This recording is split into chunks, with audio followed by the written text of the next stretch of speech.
এই সুন্দর ফল, এই সুন্দর ফুল, মিঠা নদীর পানি, খোদা তোমার মেহেরবানি। বলেন, এই সুন্দর ফল, এই সুন্দর ফুল, মিঠা নদীর পানি, খোদা তোমার মেহেরবানি। কত সুন্দর ফল, সুন্দর ফুল, মিঠা নদীর পানি, সমস্ত কিছু আল্লাহ তাআলার নেয়ামত। সুবহানাল্লাহ। আল্লাহ তাআলার কি নেয়ামত পেয়ে আমরা খুশি না বেজার? খুশি। শয়তান আমাদেরকে ধোঁকা দিচ্ছে। এই মুহূর্তে অনেকে আছে রাস্তাঘাটে, দোকানে, বাজারে, কাজের মধ্যে, ঠিক কি না? কিন্তু আল্লাহ তাআলা আমাদেরকে জান্নাতের বাগানে রাখছে। এই জান্নাতের বাগানে থাকতে হলে একটা আদব লাগবে। কি লাগবে? আদবওয়ালা মানুষকে, আদবওয়ালা আল্লাহর বান্দাকে আল্লাহ তাআলা বেশি পছন্দ করে। সুবহানাল্লাহ। তাইলে আমাদের মধ্যে যদি আদব থাকে, আমরা আলেম ওলামাদের জবান থেকে এক একটা ফুলের এক একটা গ্রান, ঠিক কি না? আলেম ওলামাদের জবান থেকে আমরা যে আদব নিয়ে বসি, যে আমরা একটা হাদিস, একটা কোরআনের আয়াত, অথবা আমরা একটা নবীর শান শৌকত নিয়ে যদি আমরা শ্রবণ করি, এখান থেকে যদি আমরা শিক্ষা নেই, আমরা কামিয়াব। সুবহানাল্লাহ। বন্ধুরা আমার, গভীর মনোযোগ। কুরবানির আর বেশি দিন নাই। আমাদের প্রত্যেকটা ঘরে ঘরে কুরবানির দিন, প্রত্যেকটা ঘরে ঘরে ঈদুল আজহার দিন প্রত্যেকের ঘরে ঘরে একটু গোস্ত থাকে, ঠিক কিনা? এটা কিভাবে আমরা পেয়েছি জানার দরকার আসেনি? বন্ধুরা আমার, গভীর মনোযোগ। আল্লাহর নবী হযরতে ইব্রাহিম নবী, তিনি ৮০ বছর হয়ে গেছে, তার গর্ভের মধ্যে কোনো সন্তান নাই। গর্ভের মধ্যে কি নাই? ওনার স্ত্রী সায়রার গর্ভের মধ্যে কোনো সন্তান নাই।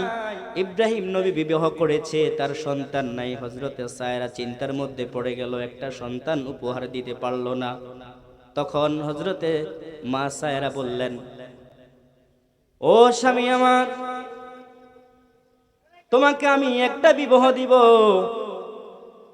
তখন ইব্রাহিম নবী প্রস্তাব মেনে নিলেন, প্রস্তাবে রাজি হইলেন। ওই প্রস্তাবটা রাজি হওয়ার পরে, ওই সময়, তৎকালীন সময় ফিলিস্তিনের হারান বিশ্ব সুন্দর একজন নারী ছিলেন হযরতে মা সায়রা। এত সুন্দর ছিলেন, ওই হযরতে মার গর্ভের মধ্যে সন্তান নাই। ইব্রাহিমকে বিবাহ দিলেন। হযরতে ইব্রাহিম নবীকে বিবাহ দেওয়ার পরে হযরতে মা, যখন হযরতে মা সায়রা রাদিয়াল্লাহু তাআলা আনহা ইব্রাহিম নবীকে বিবাহ দেওয়ার পরে হযরতে মা আরেকটা বিবাহ করেছেন হাজরাকে। হাজরা যখন বিবাহ হইল, বিবাহর পরে হযরতে মা হাজরার গর্ভের মধ্যে সন্তান এসেছে। সুবহানাল্লাহ। হাজরার গর্ভের মধ্যে যখন সন্তান এসেছে, ইব্রাহিম নবী অনেক আদর স্নেহ করে, দেখবেন আমাদের গর্ভের, আমাদের স্ত্রীদের গর্ভের মধ্যে সন্তান আসলে স্বামীরা বেশি বেশি স্ত্রীদেরকে আদর করে, মহব্বত করে, ঠিক কিনা? তখন সায়রার এটা, সায়রা মা সায়রার এটা ভালো লাগে নাই, সহ্য হয় না। আল্লাহর পক্ষ থেকে তখন মা হাজরাকে দূরে, এক দূরে, যেখানে আপনার তৎকালীন সময় একটা গাছ ছিলেন, আপনার দেখবেন হাজী সাহেবরা যখন মক্কায় যায়, দেখবেন আপনার ফানি, ওই জায়গাটার নাম হচ্ছে আপনার একটা জায়গা মক্কার মধ্যে, ওই জায়গাটার মধ্যে একটা ফানি আছে, পানি সব সময় ফানি উঠতে থাকে। ওই জায়গাটার নাম কি? জমজম। ওই জমজম, ওই জায়গার মধ্যে আপনার হযরতে মা হাজরাকে রাইখা আসলেন। কোনো খাবার দেন নাই, কোনো পোশাক দেন নাই, কোনো কিছু দেন নাই। ইব্রাহিম নবীকে তারপরও বলে নাই, আমাকে যে আপনি রাইখা যান একা একা, আমাকে তো কোনো খাবার দেন না। তখন হযরতে মা হাজরা বললেন, হযরতে মা হাজরা বললেন, আমাকে আমার খাবার ব্যবস্থা আমার আল্লাহ তাআলা করবে। সুবহানাল্লাহ। কেমন তাদের আত্মবিশ্বাস ছিলেন, কেমন তাদের ইয়াকিন ছিলেন। বলেন কেমন তাদের একিন ছিলেন। আর আমরা যদি আমাদের স্ত্রীদেরকে 10-12 দিন বা 10-12 দিন বা 2-4 দিন যদি ঘরে রাখি, যদি কোথাও যাই, পাগল হয়ে যাই। 100 অন্তত 1-150 ফোন দেয়, ঠিক কিনা, যে আমার ঘরে খাবার নাই, এই নাই সেই নাই, দুনিয়ার আগ্রাম জাগ্রাম। কিন্তু হযরতে মা হাজারা তিনি চটপট করেন নাই, তিনি আল্লাহর উপরে ভরসা করছেন যে আমাকে যে আল্লাহ এখানে, যে আল্লাহর পক্ষ থেকে আমাকে এখানে রাখার যে একটা স্থান হয়েছে, আমাকে আল্লাহই ব্যবস্থা করবে। সুবহানাল্লাহ। এই কথা বলার পরে বন্ধুরা আমার, গভীর মনোযোগ, আল্লাহর নবী কি করলেন, হযরতে মা হাজারার গর্ভের মধ্যে হযরতে ইসহাক সন্তান আসলো। ইসহাকের সন্তানের নাম হচ্ছে ইয়াকুব সন্তান, ইয়াকুবের সন্তানের নাম হচ্ছে হযরত ইউসুফ সন্তান, ইউসুফের দাদার নাম ইয়াকুব, ইসহাক, ইসহাকের বাবার নাম হযরত ইব্রাহিম, ইব্রাহিমের সন্তান হচ্ছে হযরত ইসমাইল। সুবহানাল্লাহ। ইসমাইলের গোত্রের মধ্যে একজন ছিল, সে হচ্ছে ওমা আরসালনাকা ইল্লা রাহমাতাল লিল আলামিন। সুবহানাল্লাহ। 70,000 নবী রাসূল আমার আল্লাহ তাআলা পাঠাইছেন, কিন্তু এই হযরতে ইব্রাহিম নবী হযরতে মা হাজরাকে যখন ওই জায়গার মধ্যে দিয়ে যখন চলে আসলো, আপনার হাদিসের মধ্যে আসলো ইব্রাহিমের বয়স তখন 80 বা 83 বছর এরকম। তো দিয়ে আসার পরে একদিন হঠাৎ করে ইব্রাহিম নবীকে স্বপ্নে দেখাইতেছে, গভীর ঘুমের মধ্যে, ইব্রাহিম আল্লাহর রাস্তা, প্রিয় বস্তু তুমি কোরবানি দাও। সুবহানাল্লাহ। এই কথা বলার পরে হযরতে ইব্রাহিম নবী ঘুম থেকে উঠে তখন তিনি আশ্চর্য হয়ে গেলেন। সঙ্গে সঙ্গে সকালবেলা তিনি ওইটা 100 উট কোরবানি দিলেন। কত উট? 100 উট কোরবানি দিলেন। আবার তিনি পরের দিন ঘুমাইলেন, ঘুমের মধ্যে আবারও স্বপ্নে দেখে ইব্রাহিম নবী তুমি প্রিয় বস্তু কোরবানি দাও। সুবহানাল্লাহ। এই কথা বলার পরে তখন পরের দিন আরো 100 কোরবানি দিলেন উট, আরো 100 উট কি করলেন? কোরবানি দিলেন। তাইলে 100 কত হইল? 200 উট কোরবানি দিলেন। 200 উট কোরবানি দেওয়ার পরে আপনার বাবারে আমার তারপরও স্বপ্নে দেখায়, ইব্রাহিম নবী আশ্চর্য হয়ে গেলেন, কি রে, একে একে 200 উট আমি কোরবানি দিলাম, তারপরও আমি স্বপ্নে দেখতেছি। তিনি ভ্রাক্রান্ত মনে, ভ্রাক্রান্ত হৃদয় নিয়ে হাঁটতেছে। হাঁটতে হাঁটতে হঠাৎ তিনি হযরতে মা হাজরার বাড়িতে চলে গেলেন। তখন ইসমাইল নবীর 6 বছর, তখন বয়স কত? 6। তখন ইসমাইল নবীকে ডাক দিয়ে ইব্রাহিম নবী বলছে, বাবা তোমাকে আমার সাথে দাওয়াতে যেতে হবে। সুবহানাল্লাহ। কোথায় যেতে হবে? দাওয়াতে যেতে হবে। এই কথা বলার পরে ছোট মানুষ খুশিতে আনন্দ উৎফুল্ল হয়ে গেল। সে কি করলো? দৌড়াইয়া মার কাছে চলে গেল। মা গো মা, বাবা বলছে বাবার সাথে নাকি আমাকে একটা দাওয়াতে দিতে হবে। তখন মা হাজরা বললেন, তুমি কি সত্যি বলো? বলছে হ্যাঁ। আপনি জিজ্ঞাসা করেন বাবাকে। তখন ইব্রাহিম নবীর কাছে আসলেন।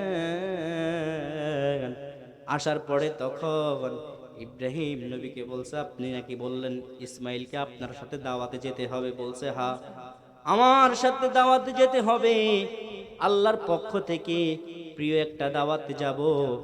তুমি তাড়াতাড়ি ইসমাইল কে সুন্দর করে গোসল করাইয়া, সুন্দর করে জামা পরিধান করাইয়া, আতর গোলাপ সুবাস তুমি তাকে পড়াইয়া দাও। সুবহানাল্লাহ।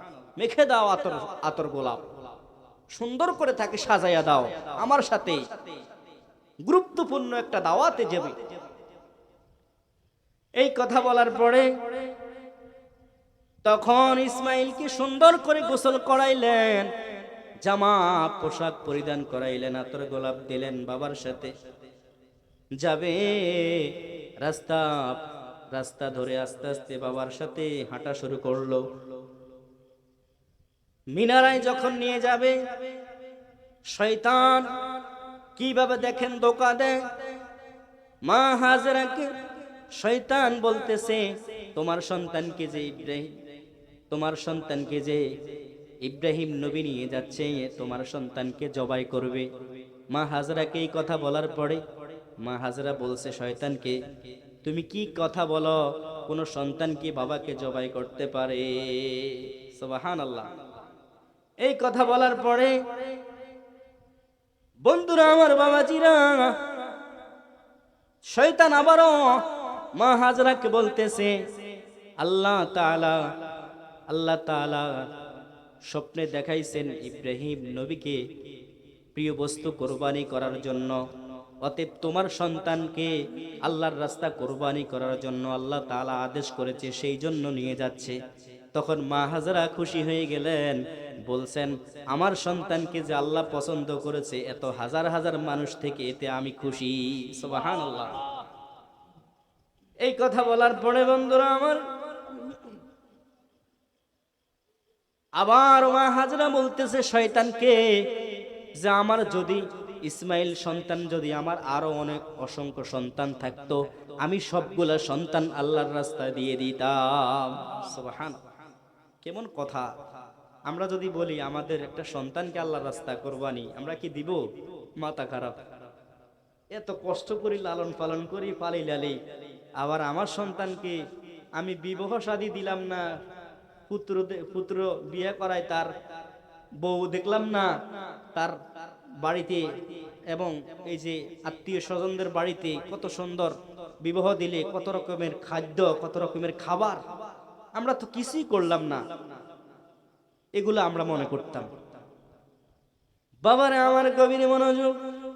এই কথা বলার পরে হযরতে ইব্রাহিম নবী যখন ইসমাইলের হাতে ধরে, ইসমাইল নবীর হাতে ধরে যখন মিনারার দিকে নিয়ে যাচ্ছে, তখন মা হাজারা শয়তান ধোঁকা দিয়ে কোনো কাজ করতে পারলেন না, অক্ষম।